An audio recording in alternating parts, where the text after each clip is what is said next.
Hi everyone. For a very long time I've been talking about this one important aspect about selling. So in pharma sales, when we go across and meet a customer, there is a tendency of going to customer back again and repeatedly making sales calls. And the predominant way of doing sales is through a process called as can detailing. And this process is something that most pharma trainers, most pharma companies lay a lot of emphasis on. Every quarter, every 3-4 months, they get a new visual aid and they train their sales reps to go across and do a standard detailing to each of their customers. And for many years, for the time that I've been in the industry for 30 years, this has been one of the most important selling skills that is being imparted or that is being followed by the pharma professionals in selling. In 2006, I came across an article on kinesthetics of a relationship. So he said that looking at two people in a conversation, we are able to take a good guess as to what kind of a relationship that these two individuals share. So it talked about there were 4 zones from where people relate to each other. And so he said the first zone is known as public zone. Public zone is when two strangers meet, and in that when they have a conversation, some unknown rules, some unknown norms are followed by the two individuals. So when two strangers meet, they prefer keeping a distance of around 8 feet and talk. There is no personal contact, there's no more questions. And looking at the distance where they maintain, the kind of eye contact that they maintain, we are able to take a sound guess in terms of where they stand as far as their relationship is concerned. So they are dealing out of a public zone.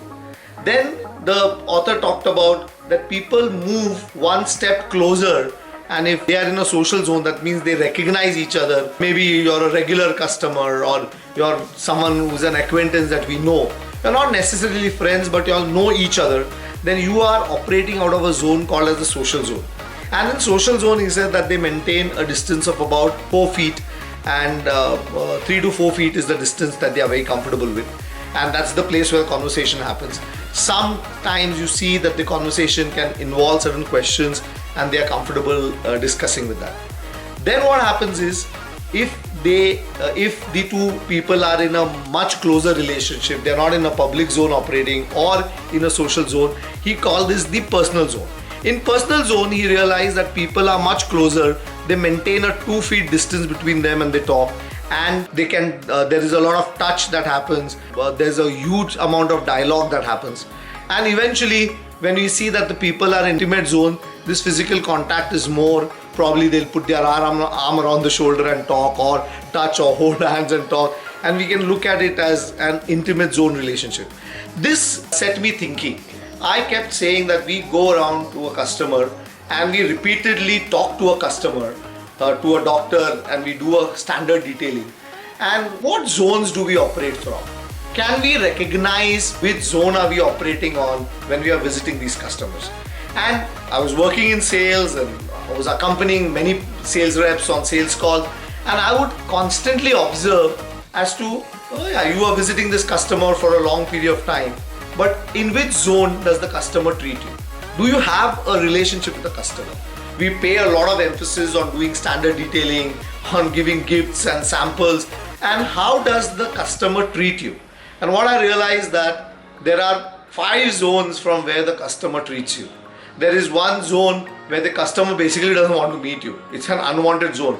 So he would rather have you leave his chamber and not visit him, and that's the pressure point. And as a sales rep, you keep intruding, and out of sheer goodness on the part of the customer, he allows you in. So that's the unwanted zone. Leave that. But most of the people, when they come across and they visit a customer on a regular basis, they operate out of what is known as a public zone. That means the customer maintains that distance. These people detail their products and they move on.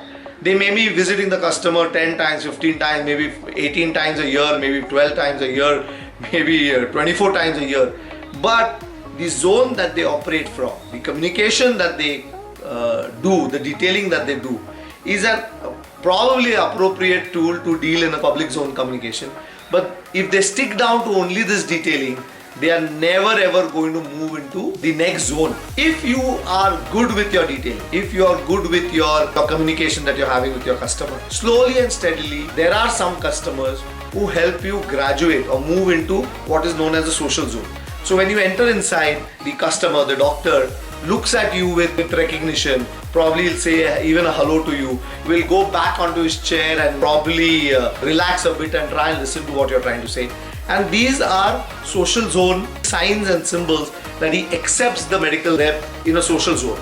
However, the medical rep continues to do what is known as the standard detailing or can detailing, which is so strongly emphasized and pushed by most pharma professionals.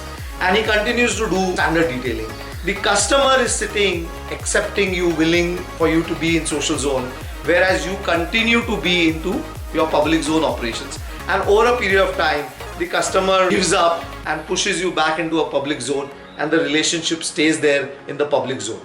So the entire selling skill model that I developed over the next few years, and which I today teach in most of the pharma companies where I consult, this model works on training a medical rep to make a transition from a public zone selling to a social zone selling.